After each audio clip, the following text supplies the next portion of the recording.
Hi friends, कैसे हैं आप सब। एक बार फिर से आपका स्वागत है आपके अपने यूट्यूब चैनल हक आपका। तो फ्रेंड, जैसे कि आप सब जानते हैं, हम अपने प्रैक्टिस सेट कर रहे हैं। और जिन बच्चों का आपका अपकमिंग पेपर है एसएसटी वालों का, और भी सब्जेक्ट बचे हैं आपके दो तीन जिनका पेपर है, उनके लिए आपके मोस्ट इम्पोर्टेंट क्वेश्चंस यहाँ पर हम डिस्कस करेंगे। उनके लिए प्रैक्टिस सेट काफी इम्पोर्टेंट है। तो शुरू करते हैं अपनी आज की क्लास को और अपने आज के प्रैक्टिस सेट को बिना टाइम वेस्ट किए। तो फर्स्ट क्वेश्चन क्या है हमारा। फर्स्ट क्वेश्चन है हमारा, सूची ए को सूची दो से सुमेलित कीजिए तथा नीचे दिए गए कूट से सही उत्तर चुनिए। सूची एक में आपकी हड़प्पा संस्कृति की बस्ती दे रखी है और दूसरी सूची पर दे रखे हैं वो जिस नदी पर आपके अवस्थित है। तो हड़प्पा आपके किस नदी पर स्थित है। हड़प्पा आपके रावी नदी पर स्थित है। नेक्स्ट है आपका कालीबंगा। कालीबंगा किस नदी पर स्थित है। तो कालीबंगा आपकी घग्गर नदी पर स्थित है। लोथल कहाँ पर स्थित है। आपके लोथल स्थित है आपके भोगवा नदी पर। ओके। रोपड़ कहाँ पर स्थित है। रोपड़ है आपके सतलज पे। तो करेक्ट आंसर क्या हो जाएगा यहाँ पर आपका। ऑप्शन ए हो जाएगा करेक्ट आंसर। नेक्स्ट क्वेश्चन पाएंगे। नेक्स्ट क्वेश्चन क्या है हमारा। निम्नलिखित घटनाओं पर विचार कीजिए तथा इन्हें सही कालानुक्रम में व्यवस्थित कीजिए, सबसे पहले से लेकर आखिरी गतिविधि तक। तो क्या क्या आपको गतिविधि दे रखी है यहाँ पर, जिनको आपको इनकी कालानुक्रम में इनको लगाना है। तो आपको प्रारूप समिति की नियुक्ति दे रखी है। भारतीय संविधान को अंगीकृत और अधिनियमित किया। नेक्स्ट आपका भारतीय संविधान के प्रवर्त होने की तिथि।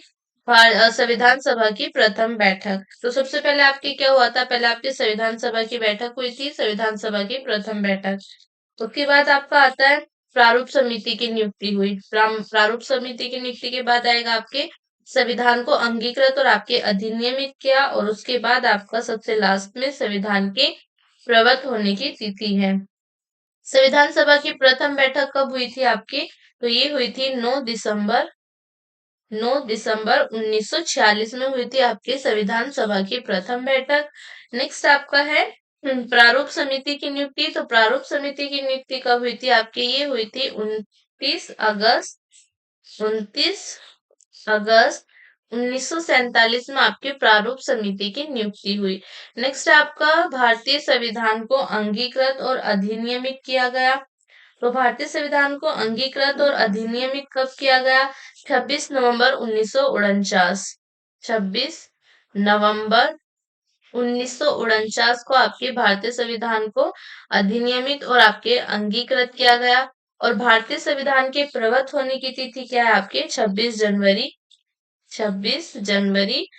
1950। 26 जनवरी 1950। तो करेक्ट आंसर क्या हो जाएगा यहाँ पर आपका ऑप्शन ए हो जाएगा करेक्ट आंसर। नेक्स्ट क्वेश्चन पाएंगे। नेक्स्ट क्वेश्चन क्या है हमारा। तो नेक्स्ट क्वेश्चन है, सूची एक को सूची दो से मिलान कीजिए और सूचियों के नीचे दिए गए कूट से सही उत्तर का चयन कीजिए। तो सूची एक में आपके राज्य दे रखे हैं, दूसरी सूची में उनकी सबसे ऊंची चोटी दे रखी है। तो आपको बताना है कि कौन से राज्य की सबसे ऊंची चोटी आपकी क्या है। तो केरल की सबसे ऊंची चोटी कौन सी आपकी। तो ये हो जाएगी आपकी अनाईमुडी। केरल की कौन सी हो जाएगी आपकी अनाईमुडी। नागालैंड की सबसे ऊंची चोटी कौन सी है आपकी। ये है आपकी सारामती। ठीक है। नेक्स्ट है उत्तराखंड। उत्तराखंड की सबसे ऊंची चोटी आपकी नंदा देवी और तमिलनाडु की सबसे ऊंची चोटी आपकी डोडा बेटा। तो करेक्ट आंसर क्या हो जाएगा यहाँ पर आपका ऑप्शन सी हो जाएगा करेक्ट आंसर। नेक्स्ट क्वेश्चन पाएंगे। नेक्स्ट क्वेश्चन क्या है हमारा। नेक्स्ट क्वेश्चन है, मृग मरीचिका यानी कि मृग तृष्णा का क्या कारण है। तो मृग तृष्णा का आपके क्या कारण होता है।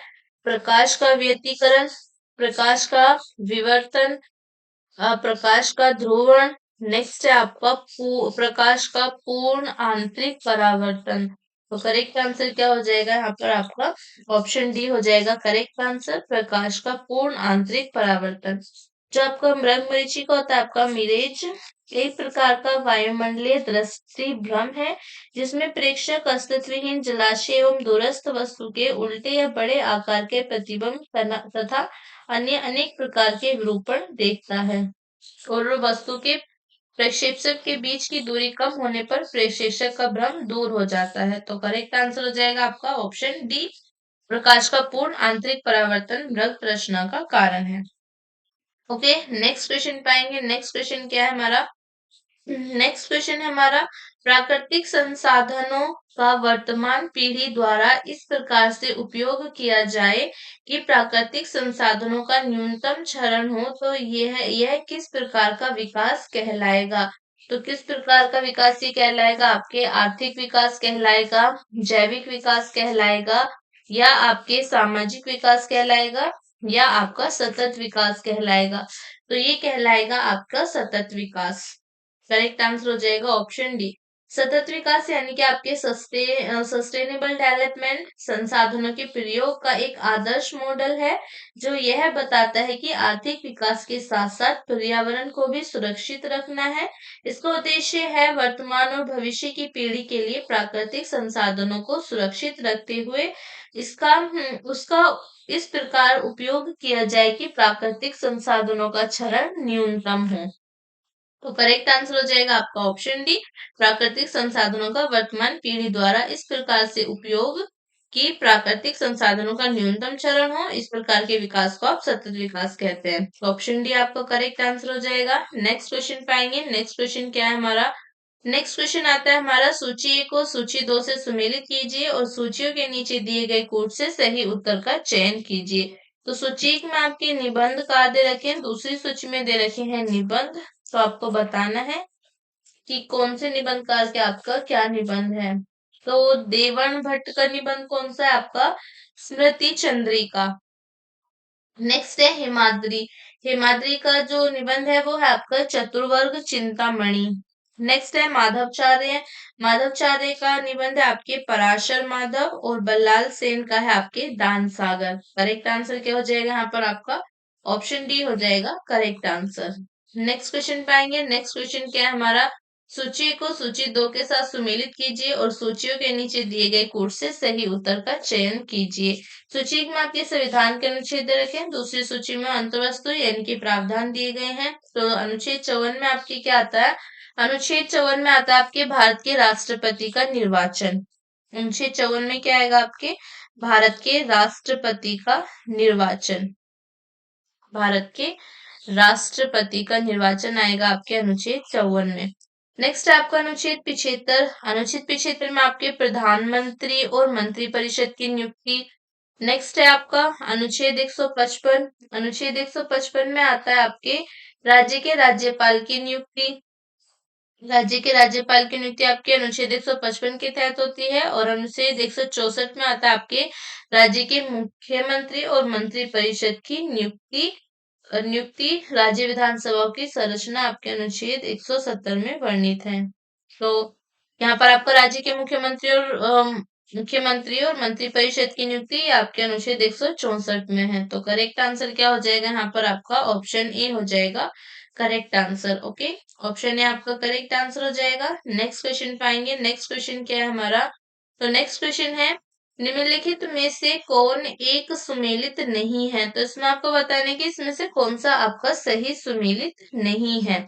तो नाथुला दर्रा जो है ये आपके कहाँ पर स्थित है? अरुणाचल प्रदेश में। नेक्स्ट आपका लिपुलेख दर्रा उत्तराखंड में, रोहतांग हिमाचल प्रदेश में, पालघाट आपके केरल में। तो जो आपका सुमेलित नहीं है वो है ऑप्शन ए, क्योंकि आपका जो नाथुला दर्रा है ये अरुणाचल प्रदेश में स्थित नहीं है। ये कहाँ पर स्थित है? ये आपके सिक्किम में स्थित है। कहाँ पर स्थित है? ये आपके सिक्किम में स्थित है। तो करेक्ट आंसर हो जाएगा ऑप्शन ए, बाकी आपके सभी सही सुमेलित हैं। नेक्स्ट क्वेश्चन पाएंगे। नेक्स्ट क्वेश्चन क्या आता है हमारा? डॉक्टर, कलाकार एवं मूर्तिकार कैल्शियम सल्फेट का उपयोग करते हैं, जिसका लोकप्रिय नाम है। डॉक्टर और जो आपके मूर्तिकार होते हैं वो कैल्शियम सल्फेट का यूज करते हैं, जिसका असली नाम जो होता है उसका रियल नेम यानी कि उसका रसायन लोकप्रिय नाम क्या होता है? लोकप्रिय नाम क्या है उसका? कली का चूना यानी कि अनभुजा चूना, चूना पत्थर। नेक्स्ट है हमारा ब्लीचिंग पाउडर या प्लास्टर ऑफ पेरिस। तो करेक्ट आंसर हो जाएगा option D, plaster of Paris. Plaster of Paris का रासायनिक सूत्र कैल्शियम सल्फेट हेमीहाइड्रेट है। इसका रासायनिक सूत्र क्या होता है आपका? CaSO4 1/2H2O। ओके, जिसे जिप्सम को गर्म करके बनाया जाता है। इसका उपयोग शल्य क्रिया में पट्टियों के रूप में होता है। इससे मूर्तियां तथा मूर्तियों के सांचे भी बनाए जाते हैं। तो करेक्ट आंसर क्या हो जाएगा यहाँ पर आपका? हो जाएगा ऑप्शन डी, आपका करेक्ट आंसर हो जाएगा। नेक्स्ट क्वेश्चन पाएंगे। नेक्स्ट क्वेश्चन क्या है हमारा? नेक्स्ट क्वेश्चन है, भारत में पट्टेदारी सुधार के उपाय के संदर्भ में कौन सा कथन सही है? तो पट्टेदारी सुधार के उपाय के संदर्भ में आपको बताना है कि कौन सा कथन आपका सही है। लगान का विनियमन, अवधि की सुरक्षा। नेक्स्ट है हमारा पट्टेदारी पर स्वामित्व की घोषणा। तो यहाँ पर आपको करेक्ट आंसर क्या हो जाएगा? पहला कथन भी आपका सही है, लगान का विनियमन। नेक्स्ट क्या है हमारा? नेक्स्ट है अवधि की सुरक्षा, ये भी आपका सही है। और नेक्स्ट पट्टेदारी पर स्वामित्व की घोषणा, ये भी आपका सही है। तो करेक्ट आंसर हो जाएगा ऑप्शन डी, तीनों ही आपके सही है। सामान्य रूप से भूमि सुधार यानी कि लैंड रिफॉर्म्स तथा विशेष रूप से पट्टेदारी सुधारों टेनेंसी रिफॉर्म्स का उद्देश्य सामाजिक न्याय के दृष्टिकोण से पट्टों या जोतों के स्वामित्व का पुनर्वितरण तथा भूमि के अनुकूलतम उपयोग की दृष्टि से प्रचलनात्मक जोतों को पुनर्गठित करना है। भूमि सुधारों के तहत मध्यवर्तियों का उन्मूलन और पट्टेदारी सुधार, जिसके तहत लगान का विनियमन, पट्टेदारों हेतु पट्टा अवधि की सुरक्षा तथा उन्हें पट्टेदारी का स्वामित्व प्रदान करना शामिल है। तो करेक्ट आंसर क्या हो जाएगा यहाँ पर? आपका ऑप्शन डी हो जाएगा करेक्ट आंसर। नेक्स्ट क्वेश्चन पाएंगे। नेक्स्ट क्वेश्चन क्या है हमारा? निम्नलिखित वंशों ने किस क्रम में दिल्ली पर शासन किया? निम्नलिखित वंशों ने किस क्रम में दिल्ली पर शासन किया? नीचे दिए गए कूट से सही उत्तर चुनिए। तो यहाँ पर आपको बताना है किस पहले आपके खिलजी वंश ने किया, लोधी वंश, सैयद वंश या गुलाम वंश। इनको इनके क्रम में लगाने की कैसे इन्होंने भारत पर शासन किया। तो लगाते हैं इनको। सबसे पहले कौन आएगा आपके? तो सबसे पहले आएगा आपका गुलाम वंश, उसके बाद आपका खिलजी वंश, उसके बाद आपका सैयद वंश और सबसे बाद में आपके लोधी वंश। गुलाम वंश या आपके ममलूक शासकों का जो शासनकाल था, गुलाम वंश का शासनकाल था आपके 1206 से 1290 तक। ठीक है। नेक्स्ट है हमारा सैयद वंश। खिलजी वंश का जो शासक था आपके, खिलजी वंश का शासनकाल था आपके 1290 से 1320 तक। ओके। उसके बाद है आपका सैयद वंश। सैयद वंश का शासनकाल क्या था आपके? 1414 से आपके 1451। फिर उसके बाद आपका लोधी वंश आता है। लोधी वंश का शासनकाल क्या था आपके? 1451 से आपके 1526 तक आपका लोधी वंश का शासनकाल रहा। तो करेक्ट आंसर क्या हो जाएगा यहाँ पर? आपका ऑप्शन डी हो जाएगा करेक्ट आंसर। नेक्स्ट क्वेश्चन पाएंगे। नेक्स्ट क्वेश्चन क्या है हमारा? निम्नलिखित कथन या कथनों में से कौन सा या कौन से आपके गलत हैं? तो इनमें से आपको बताने की कौन से कथन आपके गलत हैं। तो क्या क्या कथन आपको दे रखे हैं? मौलिक अधिकार पर संविधान का भाग 3 यूएसए के बिल ऑफ राइट्स पर आधारित है। संविधान के अनुच्छेद 21 के अंतर्गत मृत्यु का अधिकार मूलभूत अधिकार है। नेक्स्ट है हमारा भारतीय संविधान एक पूर्ण संघीय संविधान है। नेक्स्ट है आपका भारतीय संविधान के अनुसार मूलभूत अधिकारों को हटाया जा सकता है। तो यहाँ पर आपका कौन कौन से कथन आपके गलत है? तो यहाँ पर आपका बी भी गलत है। संविधान के अनुच्छेद 21 के अंतर्गत मृत्यु का अधिकार मूलभूत अधिकार है। नेक्स्ट आपका ऑप्शन सी, ये आपका कथन सी जो है ये भी गलत है। भारतीय संविधान एक पूर्ण संघीय संविधान है। नेक्स्ट आपका डी भी गलत है। भारतीय संविधान के अनुसार मूलभूत अधिकारों को हटाया जा सकता है। तो करेक्ट आंसर हो जाएगा यहाँ पर आपका ऑप्शन ए, केवल और केवल आपका ए जो ऑप्शन है ये आपका सही है, बाकी ये सब गलत है। भारतीय संविधान के मौलिक अधिकार भाग 3 अमेरिका संविधान के बिल ऑफ राइट्स से लिए गए हैं। इसके अलावा अमेरिकी संविधान से आपकी उद्देशिका का विचार लिया गया है। न्यायिक पुनर्विलोकन और न्यायपालिका की स्वतंत्रता, ये सब आपके यूएसए के संविधान से आए हैं। अनुच्छेद 21 के तहत आपका अनुच्छेद 21 के तहत मृत्यु का अधिकार जो है ये मूलभूत अधिकार नहीं है। भारतीय संविधान में संघीय के साथ साथ एकात्मक विशेषताएं भी हैं। और नेक्स्ट आपका भारतीय संविधान जो है भारतीय संविधान उच्चतम न्यायालय के अनुसार मौलिक अधिकारों सहित संविधान के सभी प्रावधानों में संशोधन किया जा सकता है, परंतु संविधान की मूल संरचना को नहीं बदला जा सकता। मौलिक अधिकारों की व्यवस्था के साथ मौलिक अधिकारों और नीति निर्देशक सिद्धांतों के बीच संतुलन और सामंजस्य संविधान की मूल संरचना में शामिल है। तो करेक्ट आंसर क्या हो जाएगा यहाँ पर आपका ऑप्शन ए हो जाएगा, क्योंकि संविधान में संशोधन किया जा सकता है लेकिन उसमें आपके उसकी मूल संरचना को बदला नहीं जा सकता। तो करेक्ट आंसर हो जाएगा ऑप्शन ए। नेक्स्ट क्वेश्चन पाएंगे। नेक्स्ट क्वेश्चन क्या है हमारा, निम्नलिखित रेगिस्तानों पर विचार कीजिए तथा उन्हें उनके बढ़ते आकार के क्रम में व्यवस्थित कीजिए। यहाँ पर इनको इनके बढ़ते क्रम के आकार में व्यवस्थित करना है। तो आपको ग्रेट सैंडी मरुस्थल दे रखा है, अरेबियन मरुस्थल है, सहारा मरुस्थल है और आपका गोबी मरुस्थल है। तो सबसे पहले आपका सबसे बड़ा सहारा मरुस्थल जो है ये आपका दुनिया का सबसे बड़ा उष्ण मरुस्थल है। सहारा मरुस्थल आपका दुनिया का सबसे बड़ा उष्ण मरुस्थल है।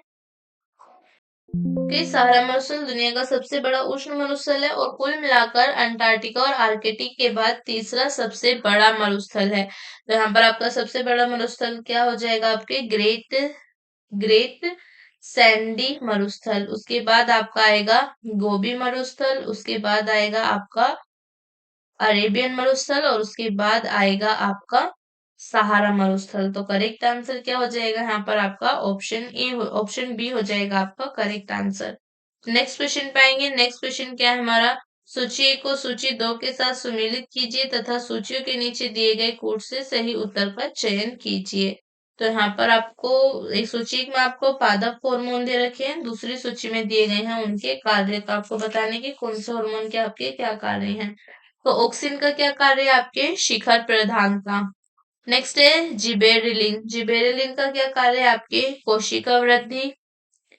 साइटोकाइनिन आपकी कोशिका विभाजन यानी कि सेल डिवीजन कवर करता है। और एब्सिसिक जो अमल है, एब्सिसिक एसिड, ये आपके वृद्धि अवरोधक है। तो करेक्ट आंसर क्या हो जाएगा यहाँ पर आपका ऑप्शन बी हो जाएगा करेक्ट आंसर।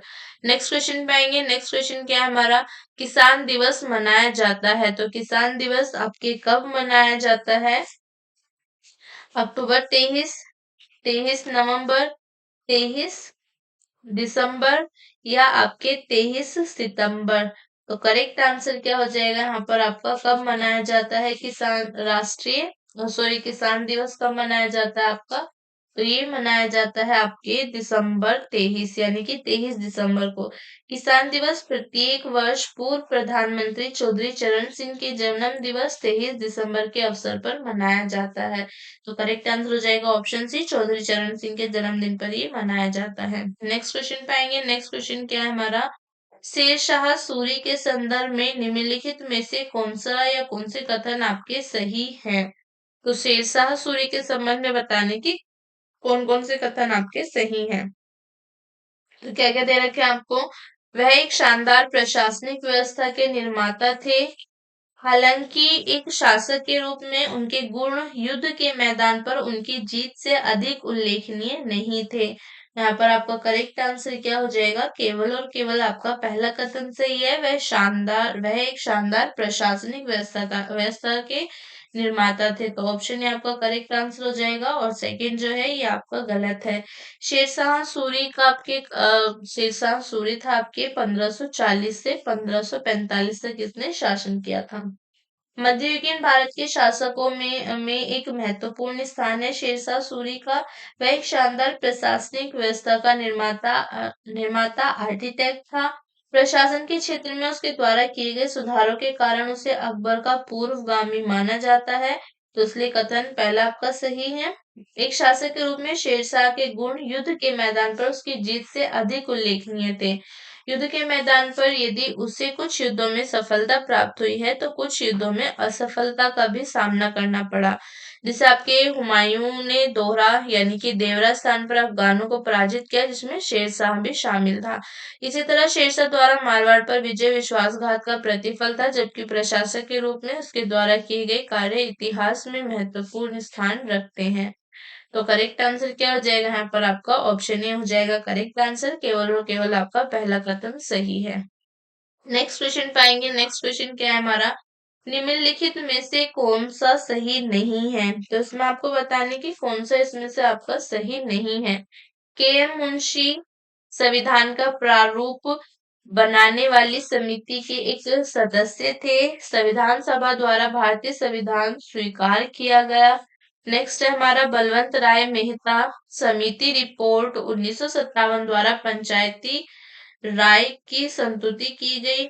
संविधान के अंतर्गत मूल अधिकारों का संरक्षक भारत का राष्ट्रपिता है। तो यहाँ पर आपको बताने की कौन सा कथन आपका सही नहीं है। तो क्या करेक्ट आंसर हो जाएगा यहाँ पर आपका? कौन सा कथन आपका सही नहीं है?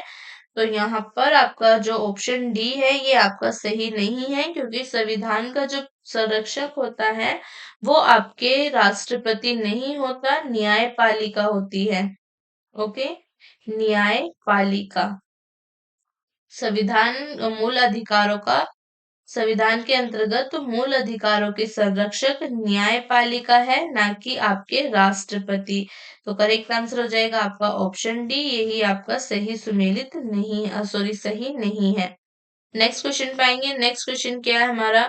निम्नलिखित में से कौन एक सही सुमेलित नहीं है? तो इसमें आपको बताने के इसमें से आपका कौन सही सुमेलित नहीं है। प्रेरीज आपके उत्तरी अमेरिका में मिलते हैं, पंपास दक्षिणी अमेरिका में, स्टेपीज आपके यूरोप में, वेल ऑस्ट्रेलिया में।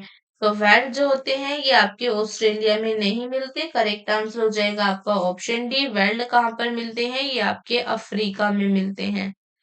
कहाँ पर मिलते हैं? आपके अफ्रीका में मिलते हैं। तो करेक्ट आंसर हो जाएगा ऑप्शन डी। करेक्ट आंसर हो जाएगा ऑप्शन डी। बाकी आपके सभी सही सुमेलित है। नेक्स्ट क्वेश्चन पाएंगे। नेक्स्ट क्वेश्चन क्या है हमारा? जब पानी में साधारण नमक मिलाया जाता है तो पानी के क्वथनांक बिंदु और हिमांक बिंदु में क्या चेंज आपका आएगा? जब पानी में साल्ट ऐड करेंगे, कॉमन साल्ट जो कम आपका साधारण नमक है, कॉमन साल्ट वो ऐड करेंगे तो उसके क्वथनांक यानी कि आपके बॉइलिंग पॉइंट और फ्रीजिंग पॉइंट में क्या डिफरेंस आपका होगा? वहां पर क्या चेंज आएगा उनमें? तो क्या चेंज आएगा? आपके बढ़ जाएंगे, घट जाएंगे, क्रमशः घटेंगे और बढ़ेंगे। नेक्स्ट आपका क्रमशः बढ़ेंगे और घटेंगे। तो करेक्ट आंसर हो जाएगा आपका ऑप्शन डी, बढ़ेंगे और घटेंगे। जल में नमक जैसी कोई अशुद्धि मिलाने पर उसका क्वथनांक तो आपका बढ़ेगा, बढ़ जाएगा। ओके, और उसका हिमांक जो है ये आपके घट जाएगा, गलनांक कम हो जाता है। अब जैसे आप दूसरी ओर अपद्रव्य जो इम्प्योरिटीज होती हैं उनको मिलाने से सामान्यतः गलनांक कम हो जाता है। 0 डिग्री सेल्सियस पर पिघलती बर्फ में कुछ नमक सोडा आदि मिलाने पर बर्फ का गलनांक 0 डिग्री सेल्सियस से घटकर -22 डिग्री सेल्सियस हो जाता है। तो करेक्ट आंसर हो जाएगा ऑप्शन डी। नेक्स्ट क्वेश्चन पाएंगे। नेक्स्ट क्वेश्चन क्या है हमारा? भारत में पहला कृषि विज्ञान केंद्र स्थापित किया गया था। तो भारत में आपके पहला कृषि विज्ञान केंद्र आपके कब स्थापित किया गया था? 1970 में, 1972 में, या आपके 1974 में, या 1976 में? तो करेक्ट आंसर हो जाएगा यहाँ पर आपका भारत में पहला कृषि विज्ञान जो आपके स्थापित किया गया था वो हुआ था आपके 1974 में। भारत में पहला कृषि विज्ञान केंद्र 1974 में आपके पुडुचेरी में स्थापित किया गया था, पुडुचेरी में। तो करेक्ट आंसर हो जाएगा ऑप्शन सी। नेक्स्ट क्वेश्चन पाएंगे। नेक्स्ट क्वेश्चन क्या है हमारा? स्वदेशी आंदोलन के संबंध में निम्न में से कौन सा कथन आपका सही नहीं है? तो स्वदेशी आंदोलन के संबंध में आपको बताने की कौन सा कथन सही नहीं है। कुछ विशिष्ट मुसलमान आंदोलन में शामिल हुए, स्त्रियों ने आंदोलन में सक्रिय भागीदारी की, आंदोलन ने बंगाल के किसान को ना तो अधिक प्रभावित किया और ना ही वे इसमें शामिल हुए। नेक्स्ट हमारा ये बंगाल तक ही सीमित रहा। तो करेक्ट आंसर क्या हो जाएगा आपका? ऑप्शन डी है, बंगाल तक ही सीमित रहा। स्वदेशी आंदोलन समाज के विभिन्न तबकों के कुछ विशिष्ट मुसलमानों को ही अपने साथ ले सका। पहली बार इस आंदोलन में स्त्रियां घर से बाहर निकली, प्रदर्शनों में हिस्सा लेने लगी तथा घर धरने पर बैठने लगी। परंतु यह आंदोलन बंगाल में किसानों को प्रभावित नहीं कर सका, केवल 12 साल ही इसका अपवाद रहा। यह आंदोलन शहरों के उच्च एवं मध्य वर्ग तक ही सीमित रहा। स्वदेशी आंदोलन केवल बंगाल तक ही सीमित नहीं रहा, बल्कि लाला लाजपत राय, तिलक और अरविंद घोष ने पूरे देश में इसका प्रचार किया। तो करेक्ट आंसर हो जाएगा आपका ऑप्शन डी। नेक्स्ट क्वेश्चन पे आएंगे। नेक्स्ट क्वेश्चन क्या है हमारा? तो नेक्स्ट क्वेश्चन है, निम्न में से कौन सी शक्तियां लोकसभा को राज्यसभा की तुलना में अनन्य रूप से प्राप्त हैं? तो कौन सी शक्तियां हैं आपकी? धन वित्त विधेयक केवल लोकसभा में प्रस्तुत किया जा सकता है। धन विधेयक के निरस्तीकरण अथवा संशोधन के संबंध में, मंत्रिपरिषद के उत्तरदायित्व के संबंध में, अखिल भारतीय सेवाओं के सृजन के संबंध में। तो करेक्ट आंसर हो जाएगा यहाँ पर आपका ऑप्शन बी, धन वित्त विधेयक केवल लोकसभा में प्रस्तुत किया जा सकता है। धन विधेयक के निरस्तीकरण अथवा संशोधन के संबंध में, मंत्रिपरिषद के उत्तरदायित्व के संबंध में। ओके, तो करेक्ट आंसर हो जाएगा आपका ऑप्शन बी, धन विधेयक के प्रस्तुतिकरण एवं इसके निरस्तीकरण और इसके संशोधन के संबंध में अनुच्छेद 109 तथा मंत्रिपरिषद के उत्तरदायित्व के संबंध में अनुच्छेद 75 खंड 3 लोकसभा को राज्यसभा की तुलना में अनन्य रूप से शक्तियां प्राप्त है। अखिल भारतीय सेवाओं के सृजन में आपके अनुच्छेद 312 के संबंध में राज्यसभा को अनन्य शक्तियां प्राप्त है। तो करेक्ट आंसर हो जाएगा यहाँ पर आपका ऑप्शन बी। नेक्स्ट क्वेश्चन पाएंगे। नेक्स्ट क्वेश्चन क्या है हमारा? करनाल बंट रोग है। तो करनाल बंट आपके किसका रोग है? जौ फसल का, गेहूं फसल का, बाजरा फसल का, या आपके ज्वार फसल का? तो करनाल बंट रोग है आपके, कौन सी फसल का रोग है करनाल बंट? तो ये है आपकी करनाल बंट जो है ये आपकी गेहूं की फसल का रोग है। किसका रोग है? आपके गेहूं की फसल का। ऑप्शन बी आपका करेक्ट आंसर हो जाएगा। करनाल बंट एक फफूंद जनित रोग है जो आपके टैलेशिया वंश के कवकों जैसे आपके टैलेशिया इंडिका से होता है। यह गेहूं की गुणवत्ता को प्रभावित करने वाला प्रमुख रोग है। तो करेक्ट आंसर हो जाएगा ऑप्शन बी, करनाल बंट रोग आपके गेहूं फसल का रोग है।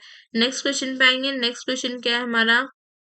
निम्नलिखित में से किस पदार्थ का उपयोग बर्तनों को चमकीला बनाने के लिए किया जाता है? तो कौन सा पदार्थ है आपका जिसका उपयोग किया जाता है बर्तनों को चमकीला बनाने के लिए? एलम, कैलोमेल, जिंक क्लोराइड, या आपका जिंक ऑक्साइड? तो करेक्ट आंसर हो जाएगा आपका option D, zinc oxide. Zinc oxide का उपयोग बर्तनों को चमकीला बनाने के लिए किया जाता है। वस्तुओं को चमकीला बनाने में इस्तेमाल होने वाले अन्य ऑक्साइड इस प्रकार हैं आपके: silicon dioxide, aluminium oxide, barium oxide, sodium oxide. इन सभी का प्रयोग भी आपके बर्तनों को चमकीला बनाने के लिए होता है। तो करेक्ट आंसर हो जाएगा आपका option D, zinc oxide. Next question पे आते हैं। नेक्स्ट क्वेश्चन क्या है हमारा? तो नेक्स्ट क्वेश्चन है, भारतीय कृषि अनुसंधान परिषद के निम्नलिखित तकनीकी परियोजनाओं पर विचार कीजिए और आरंभ वर्ष के अनुसार कालक्रम अनुसार इनको व्यवस्थित कीजिए। तो इन्हें लगाना है इनके कालानुक्रम में। तो क्या क्या आपको दे रखे हैं? राष्ट्रीय कृषि नवोन्मेषी परियोजना है, कृषि विज्ञान केंद्र है, राष्ट्रीय कृषि तकनीकी परियोजना है, प्रयोगशाला से खेत कार्यक्रम है। तो यहाँ पर आपका सबसे पहले क्या आया था? आपकी कृषि विज्ञान केंद्र, उसके बाद है आपका प्रयोगशाला से खेत कार्यक्रम, उसके बाद आपका राष्ट्रीय कृषि तकनीक परियोजना, और उसके बाद आपका राष्ट्रीय कृषि नवीनमेषी परियोजना। तो करेक्ट आंसर क्या हो जाएगा यहाँ पर? आपका ऑप्शन ए हो जाएगा करेक्ट आंसर। नेक्स्ट क्वेश्चन पे आएंगे। नेक्स्ट क्वेश्चन क्या है हमारा? निम्नलिखित घटनाओं पर विचार कीजिए तथा इन्हें कालानुक्रम में व्यवस्थित कीजिए। निम्नलिखितों का अगस्त प्रस्ताव है, क्रिप्स मिशन का भारत आगमन, रामगढ़ कांग्रेस अधिवेशन है, कांग्रेस से मंत्रियों के त्याग पत्र हैं। तो इन्हें लगाना है इनके कालानुक्रम में। तो पहले आपके कौन सी घटना हुई थी इनमें से? तो पहले आपके आती है कांग्रेस मंत्रियों का त्याग पत्र, उसके बाद आपके निम्नलिखितों का अगस्त प्रस्ताव, उसके बाद पहले आएगा आपका कांग्रेसी मंत्रियों का त्याग पत्र, उसके बाद रामगढ़ कांग्रेस अधिवेशन, उसके बाद आपका लिन-लिथगो का अगस्त प्रस्ताव और उसके बाद आपका क्रिप्स मिशन का भारत आगमन। तो करेक्ट आंसर क्या हो जाएगा यहाँ पर आपका ऑप्शन बी हो जाएगा करेक्ट आंसर। नेक्स्ट क्वेश्चन पाएंगे। नेक्स्ट क्वेश्चन क्या है हमारा, भाषाई अल्पसंख्यकों के लिए विशेष अधिकार के संदर्भ में निम्नलिखित कथनों पर विचार कीजिए। तो संविधान में प्रत्येक राज्य हेतु भाषाई अल्पसंख्यकों के लिए विशेष अधिकारी के पद का प्रावधान किया गया है। 9वें संविधान संशोधन अधिनियम द्वारा इसके लिए एक नया अनुच्छेद 350 बी जोड़ा गया। तो यहाँ पर हमारा करेक्ट आंसर क्या हो जाएगा, यानी कि उपयुक्त कथन में से आपका कौन सा कथन सही है। तो यहाँ पर हमारा करेक्ट आंसर क्या हो जाएगा, कौन कौन से कथन हमारे सही हैं। तो यहाँ पर हमारा ना ही पहला कथन सही है और ना ही दूसरा। तो करेक्ट आंसर हो जाएगा आपका ऑप्शन बी। ये आपके 73वें संविधान संशोधन अधिनियम की 1956 की धारा 21 द्वारा संविधान में जोड़े गए नए अनुच्छेद आपके 350 ए और बी के तहत क्रमशः प्राथमिक स्तर पर मातृभाषा में शिक्षा की सुविधाएं तथा भाषाई अल्पसंख्यक वर्गों के लिए विशेष अधिकार के संबंध में उपबंध किए गए हैं। तो करेक्ट आंसर हो जाएगा ऑप्शन बी। दोनों में से आपका कोई सा भी कथन सही नहीं है।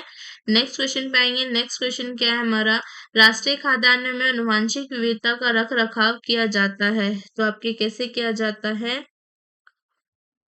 इन सीटू संरक्षण द्वारा, नेक्स्ट है हमारा एक्स सीटू संरक्षण द्वारा, नेक्स्ट है आपका जीन पूल द्वारा या उपयुक्त में से कोई नहीं। तो क्या करेक्ट आंसर हो जाएगा यहाँ पर हमारा ऑप्शन ए हो जाएगा करेक्ट आंसर, इन सिटू संरक्षण द्वारा। राष्ट्रीय उद्यान में आनुवांशिक विविधता का रखरखाव इन सिटू संरक्षण द्वारा किया जाता है।